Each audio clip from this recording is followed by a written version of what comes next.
Welcome to All In from KNSU Television on the campus of Nichols State University. I am your host, Brogan Byrne. Nichols has been experiencing Wi-Fi issues on campus. Here's KNSU reporter Jackson Morrow with more on the story. Getting coursework done on campus is often difficult or impossible if you need the internet. Wi-Fi strength has been a minor issue with students this semester. Now it has become a major issue. I have a lot of problems sometimes submitting assignments, a lot of delays in typing and stuff. It gets a little frustrating here and there. It's just very, very slow. Rarely does it ever not work at all, but it's very slow. Speedtest.net has 6 classification of Wi-Fi speed. Below 5 megabytes per second is considered slow and is only good enough for email and social media. 5 to 20 megabytes per second is better, but still not good. You can watch HD videos at this speed. 20 to 40 megabytes per second is solid, but still not considered to be good. At this speed, you can stream 4K video and some online gaming. 40 to 100 megabytes per second is considered good. You can stream any video and even stream HD games. 100 megabytes per second and up is fast. Multiplayer gaming and huge file downloads are possible. The final category from speedtest.net is anything over 1 gigabyte per second. They consider this to be too fast and will allow you to do anything you want on multiple devices. Every building on campus has students on multiple devices using Wi-Fi at any given time. I went to a number of buildings on campus to check the speeds. This is what I found. The slowest Wi-Fi on campus was found in Elkins, Powell, and in the dining hall. No signal was detected. Better but still not good speeds of less than 20 megabytes per second were found in Talbot Hall, Pelche Hall, Scholars Hall, Babington Hall, and Millett Hall. Good speeds of 40 to 100 megabytes per second were found in parts of the Student Union, Go Hall, White Hall, and in the Culinary Building. If you want the fastest speeds on campus, you need to go to Killigan Hall, Hill Hall, and the library. The fastest speed on campus was 160 megabytes per second in the Union. The Wi-Fi problem has not gone unnoticed by the administration. In an email addressing the issue, Nichols Chief Information Technology Officer Sam Cagle wrote this. In general, Wi-Fi within all academic buildings is greatly oversubscribed. Academic buildings have not been upgraded in Wi-Fi quantity or quality since 2015 through 2019. The sheer increase in the number of Wi-Fi devices used in academic buildings in the last 5 years is enough to significantly degrade performance. For example, we regularly see peaks ranging from 500 to 700 simultaneous unique Wi-Fi devices in Hill and Talbot halls during classes and peaks of 1,400 to 1,600 simultaneous Wi-Fi devices in Pelche Hall. Cagle goes on to say that it would cost approximately $70,000 per building to upgrade Wi-Fi for buildings like Hill and Talbot halls, closer to $100,000 for Pelche Hall. The administration are looking at different sources of funding. KNSU Television will keep you up to date on when and if the issues will be resolved. This is Jackson Morrow for KNSU TV. It's homecoming week and events are heating up. Today, the Rockin' Red Fest is taking place in the library parking lot at 5 p.m. Also today, BSU is hosting a breast cancer panel at 6:15 p.m. in the Bollinger Sisters Suite. Tomorrow, the Wear Red Get Fed event is taking place in the quad at 11 a.m. The NAACP is hosting their annual homecoming fashion show tomorrow at 6 p.m. in the Cotillion Ballroom. On Thursday, the Tillu t-shirt swap will take place at 11 p.m. in the quad. Later that evening, BSU will be hosting their annual BSU Thursday with a live DJ at the Wood at 3:15 p.m.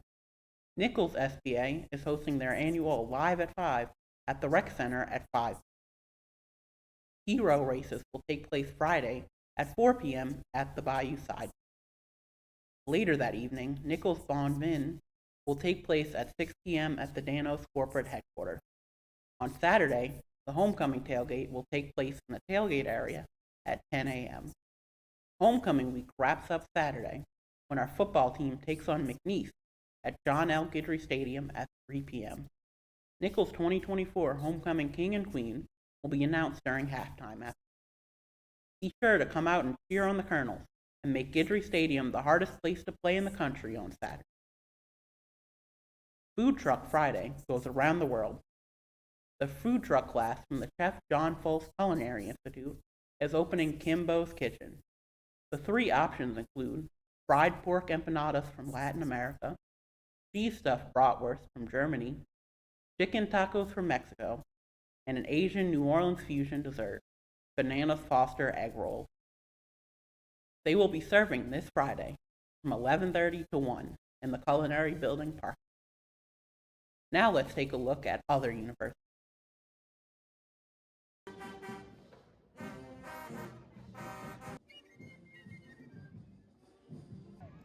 A parade was held Saturday in Washington, D.C., featuring the university's Showtime March Band, local school band, float, cheer and dance team, and more. Thousands of students and alumni have gathered for the week-long festival. 5 students at the University of Alabama are facing charges following alleged hazing incident at a fraternity earlier this fall. The alleged incident occurred at the Pi Kappa Phi fraternity house in Tuscaloosa on August 25th and August 28th, according to court documents. Pledges were on their hands and knees while being pushed, stepped on, and had items thrown at them. In another incident, the pledges were doing wall sits and push-ups while being yelled at by fraternity members. Both incidents were allegedly captured on video. All 5 students have been charged with hazing and are out on bond. In a statement, the university says strictly prohibits hazing and an investigation is on. Now we are going to take a break. To stop impaired driving in South Louisiana, we all have a part. I'm going to do my part too. I'm not going to insist that you have just one more before you leave the bar. If I think you're impaired, I'll take your keys. Anytime you've been drinking, just sleep on my couch. I'll be the designated driver tonight. I'll call a cab if you need one. I'm not going to drink and drive. please do your part too. I should have done my part, and because I didn't, I lost my best friend. Join our Safe Community Partnership.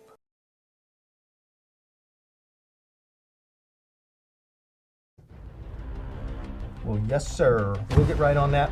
I'll see you in the morning, okay? All right, bye. I'm going to need you to pull the 2 coordinates for the DOQQ. TLU Communication needs to build a new tower to fill a gap in their cell coverage, and they're going to need a clear line of sight between that tower and their antenna. I'm downloading the DTM for a cross-section view. We're going to have to get that hill ground truth to find out what's there. There's a field crew in that vicinity. I can make the call.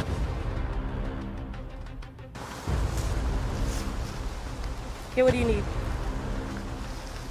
We have a mature pine plantation about 60 feet tall.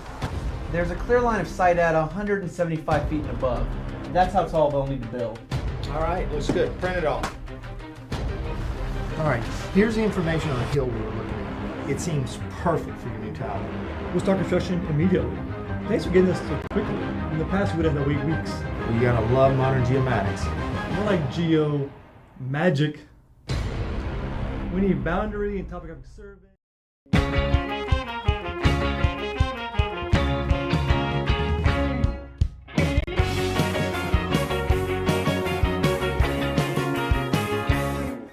Mama, mako, mako, mako, mako, mako, mako.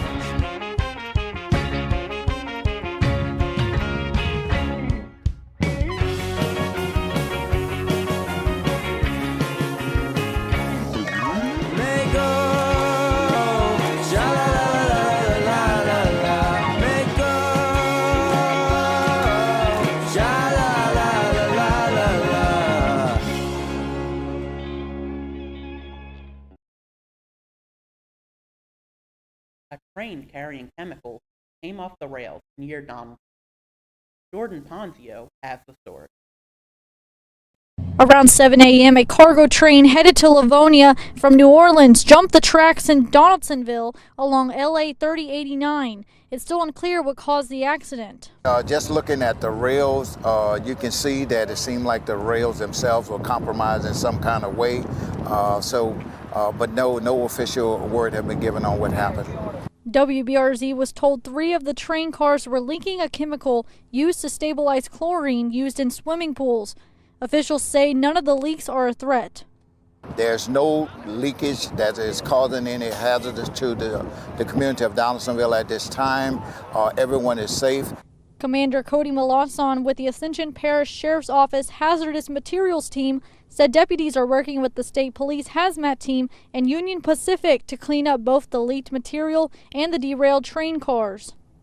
We just got to get the rail cars back on the tracks and get the site cleaned up, and we're trying to work on that as soon as possible. The Livingston Parish Fair just wrapped up, but there are complaints over one of the prizes reportedly being handed out. Georgia Peck has been digging into this. If you go to the parish fair with your kids, you'll probably walk away with a stuffed animal or two. But at the Livingston Parish Fair, the Humane Society of Louisiana tells me some families were walking away with animals, causing some concern. And we really want to have our state be considerate and compassionate to animals and not have them be this discarded throwaway trinket. Jeff Dorson, executive director of the Humane Society of Louisiana, says since the start of the Livingston Parish Fair, he's been getting reports of rabbits and other animals being given out as prizes. Now, we also had reports that kids were absolutely abusing rabbits at the fair itself. They were throwing it like a football. Tell me what rabbit would enjoy that in a loud, scary environment surrounded by all these foreign noises and lights. Dorson says veterinarians tell him rabbits they treat from fairs are often malnourished and injured. And he says most families aren't prepared for the time and expense that goes into caring for them. You just don't throw it in your backyard. So you need an exercise pen, bedding, a water bottle, maybe a heat lamp. Your 8-year-old daughter brings home a rabbit and say, "Hey, Mom and Dad, now what?" And the novelty quickly wears off. Who at 9 o'clock on a Friday night has all that when you come home with these animals? Dorson says the Humane Society spoke with the fair board a few years ago and thought they had agreed to stop. But Dorson says nothing has changed. We were under the impression that they stopped this practice, so we were rightfully horrified to learn that no, they're continuing in spite all the objections from virtually every humane society in the state and region. We also reached out to one family who received a rabbit as a prize this past week. They say the rabbit is being well taken care of and that they had to be 18 or older and sign a waiver to get it. But Dorson says that's still not enough. He says the Humane Society plans to do a year-long campaign and boycott until they see a commitment to change in writing. So they still give away hundreds of all these animals. Some may work out, the majority don't. We know that because we see them in city parks. The vets tell us that it's not working out, and the parents are sometimes unhappy. So why even take that risk? We are going to take a break, but when we get back, Connor Gisclair will join the show to talk sports. Do you love nickels? Do you love football? Do you have a Colonel card? Then you can get in free to any Nichols home football game by showing your Colonel card at the gate. Come to the game, get in free, and cheer on your Colonels to victory. For more information about home football games, visit GoColonels.com.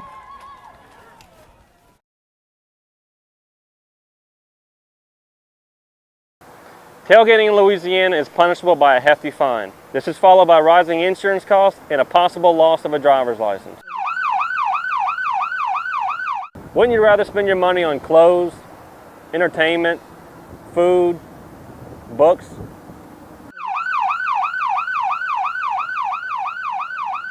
We believe you'd rather spend your money elsewhere. This message is brought to you by the Louisiana Department of Transportation and Development.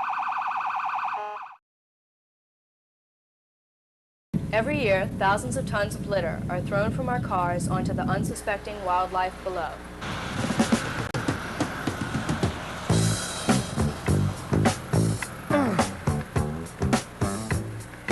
Polluting our wetlands and cluttering our forests.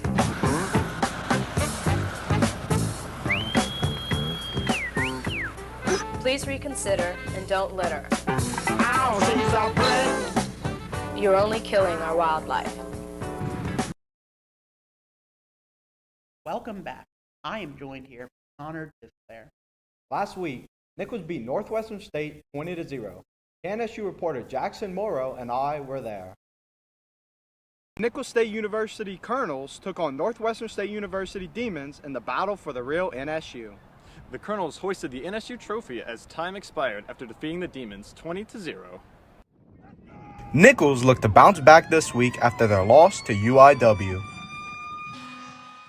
Nichols linebacker Jake D'Amato made his presence felt early with his first sack of the day. But Jake, you tell me he had 3, it looked like he had 33. He was all over the field. I mean, they couldn't block him. He played at a different level. He stepped it up. Nichols quarterback Pat McQuaid got the offense rolling when he found Scrappy Osby on this completion to jumpstart the Colonels. That play led to this McQuaid passing touchdown to running back Mikael Brock.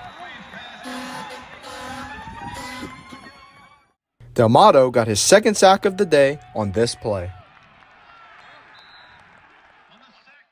Oh, yeah. I would never, not gonna lie, I would never expect that I would be linebacker right now sitting saying I had 3 sacks, but Coach Rebo, he trusted me to make the switch, and just him having that confidence in me to just make that switch, that's all I really needed. Northwestern State was held to 46 yards on offense, including this 21-yard fake punt. Their momentum was halted after D'Amato found the QB for his 3rd sack of the half. You want on your team. That's who you want fighting with you in your corner. So just a testament to him and all the hard work that he's done. And I'll be doggone if he goes out and switches positions to linebacker this year and just having the season he's having. And you know, I'm looking forward to see what the future holds for him because it's going to be really, really good. So. Nichols got a key takeaway when linebacker Eli Ennis stripped the ball away from Northwestern receiver Ty Moore. But, I mean, Eli Ennis, he's another great, I mean, he had another strip fumble today. So it's not just me, it's this whole defense. And we have such a special group. That takeaway led to this Gabe Showalter field goal. Running back Colin Guggenheim reached the 3,000-yard mark for his career. Just to pay back to a great city, man. I mean, I tell everybody this, and I don't just say, but Thibodaux is just a great city with a great crowd, great community. So just to be able to go out there and perform these last 4 years, just for them, has meant everything to me. Nichols looked to get another win against McNeese next week for homecoming. Back to work on Monday for another big conference game next week. Reporting for KNSU, I'm Connor Disclair. And I'm Jackson Morrow. Connor, can you tell me what you saw at that game on Saturday? First off, the defense really stood out to me. One player in particular was Jack D'Amato. He had 10 sacks, 10 tackles, and 3 sacks. That earned him Southland Conference Player of the Week. And then on offense, Colin Guggenheim stood out to me. He had, for his career, he rushed for over 3,000 yards. Yeah, that was his 10th game in his career, for over 100. Colonel really played over 32 passes in that game. For me, what stood out to me was Northwestern. They really stacked the box, so they were almost forced to pass. They couldn't establish their own game up the middle like they normally do. Just ran the clock out right there. Yeah, for that win. and you got to give it up to Showalter. He had a couple really good kicks that got their lead, and they kept it. 5 Nichols alums are going into the Hall of Fame. The athletic department added 5 student athletes at its 2024 Hall of Fame class. Cassidy Barrios played basketball from 2015 to 2019. She is the first player to earn Southland Conference Player of the Year. Barrios is the only Colonel to receive 2 first-team selections. She was Louisiana Sports Writers Association Player of the Year in her final 2 seasons. She also took home Southland Conference Student Athlete of the Year in 2 consecutive years. She set Nichols' records for career points and blocks. She finished her career second in rebounds and steals, and third in assists. Barrios led Nichols to his first SLC tournament championship, where she was named MVP. Roderick Cole played running back for the Colonels from 2004 to 2007. He was Southland Freshman of the Year in 2004. Roderick was All-Southland First Team in 2005 and 2007. In 2005, he set the single-season record with 13 rushing touchdowns. He was part of Nichols' first SLC title-winning team in 2005. Cole left Nichols as the all-time leading rusher in touchdowns with 33 and was fourth in career rushing yards with 2,111. Patrick Dolan punted for the Colonels from 2007 to 2010. He was a 3-time All-Southland First Team selection. He was also named to the All-Louisiana First Team twice. Dolan was named SLC Football Student Athlete of the Year in 2010.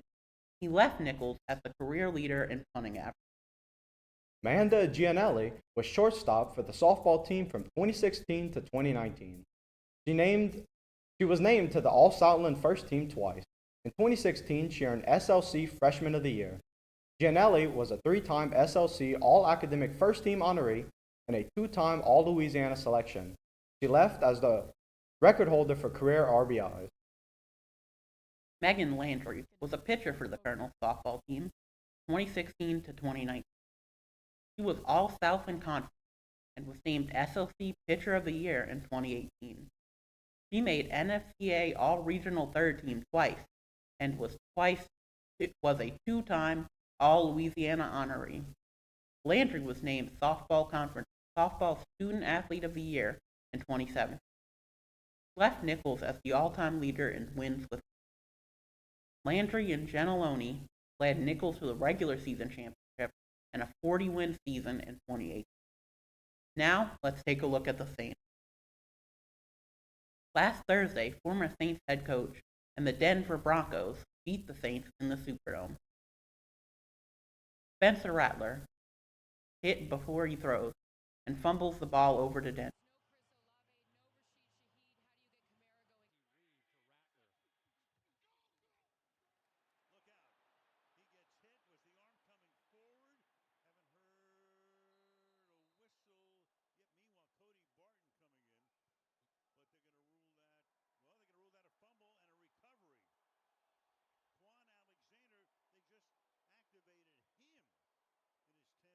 Fumbles the ball over to Denver.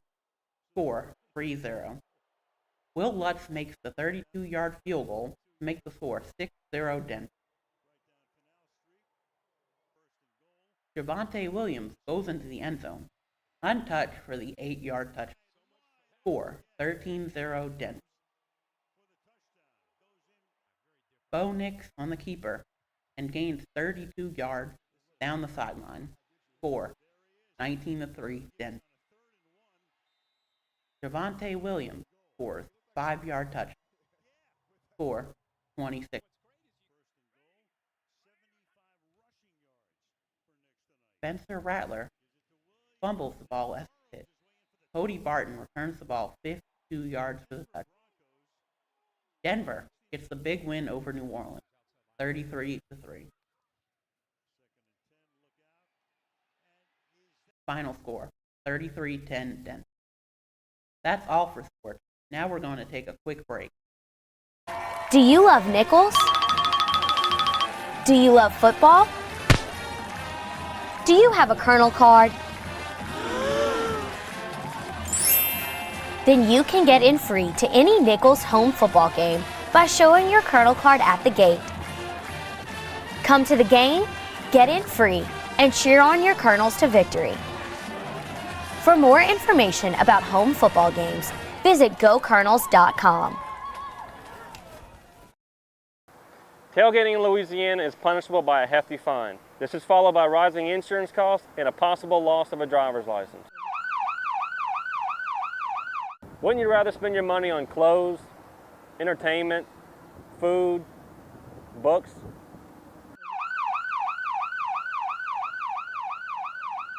We believe you'd rather spend your money elsewhere.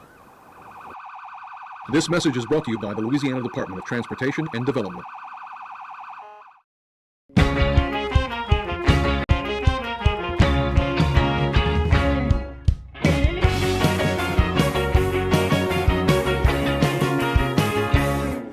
Mama, mako, mako, mako, mako, mako, mako.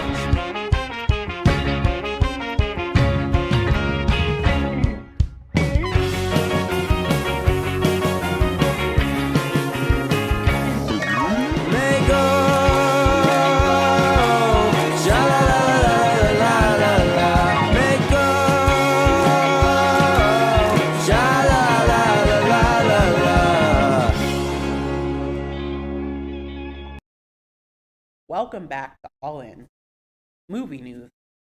To start your week, here's David Daniel, the Hollywood Minute. Hello?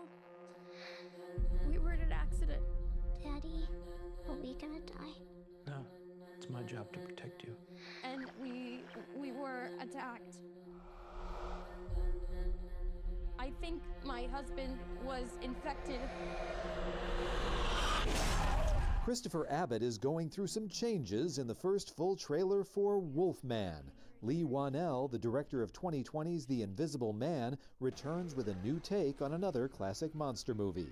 Wolfman comes to life in IMAX and other theaters January 17th. I got a kid who wants someone who speaks Russian. My Russian is terrible. I can't even roll my R's.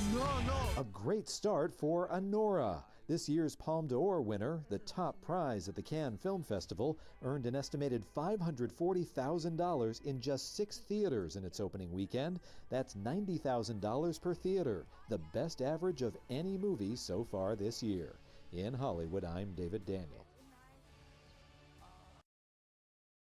For the second straight weekend, a new horror sequel topped the box office. David Daniel has the early estimates for the top 5 films in theaters.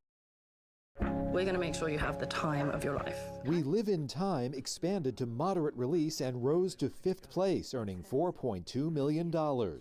Beetlejuice stayed in 4th place, scaring up $5 million for a domestic total of $284 million. After one weekend on top, Terrifier 3 fell to 3rd on ticket sales of $9.3 million. A Rosm always completes its task. You're lucky you just have one. The Wild Robot remained in 2nd place. $10.1 million put the animated adventure over the $100 million mark domestic. This thing is a parasite.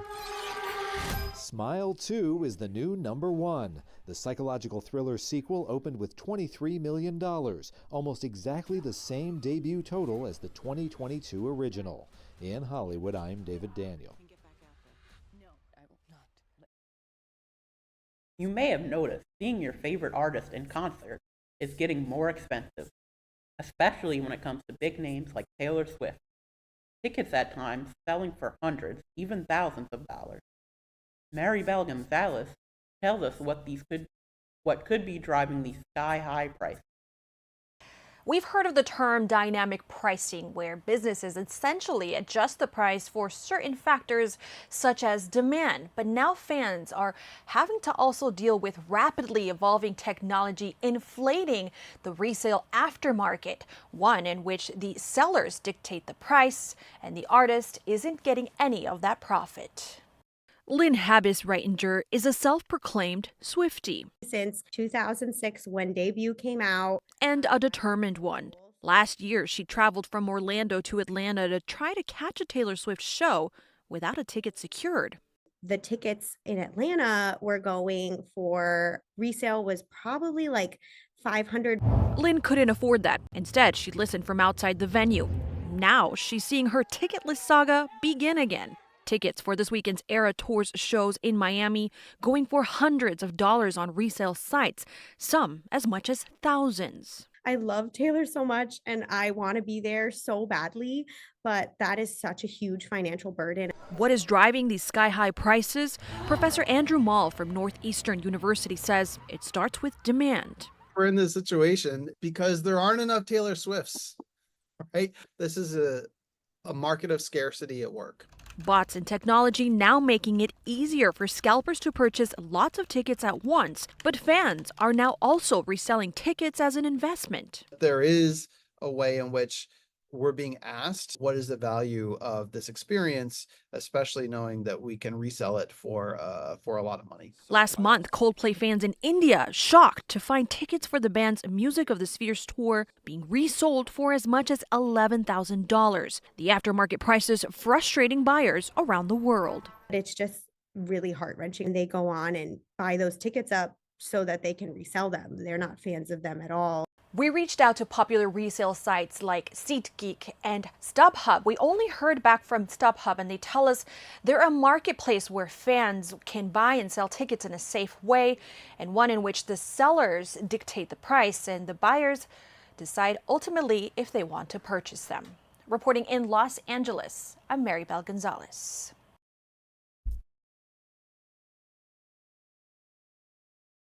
Some ex-users up in arms after the social media company changed its terms of service to let its AI train everyone's code. On X, artists and others in creative roles are concerned about their work being used to train computers that could someday replace human creators entirely. Other users say they are concerned about personal information and their tweets being used that way. Terms say any users who continue to use X on November 15th will be agreeing to updated terms. It is unclear at this point if users can opt out of their posts being used to train AI.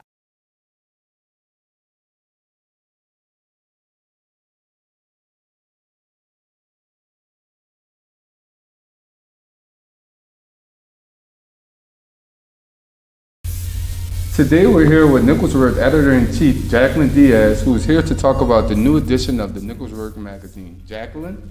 So yes, thank you for having me. Today I'm going to be talking about the newest edition of the Nicholsworth magazine. This is it right here. It's the October issue, and we just came out with it after a bunch of struggles after Hurricane Francine and whatnot. But the theme is Nichols at a glance. So it has all kinds of stories about Nichols overall as a university, such as the university, like the state of it, we'll have the professor that just passed away from the culinary department, student spotlights, SPA homecoming, and a bunch of other things. And it's available across all campus buildings and Nicholsworth stands that are like just at the entrance. Thank you, Jacqueline. Students and everyone else in this community, make sure you go get your new edition of the new Nicholsworth magazine. That is all we have for today. Join us next week on All In, a production of KNSU TV and the Kernel Media Group. Once again, I am Brogan Burns.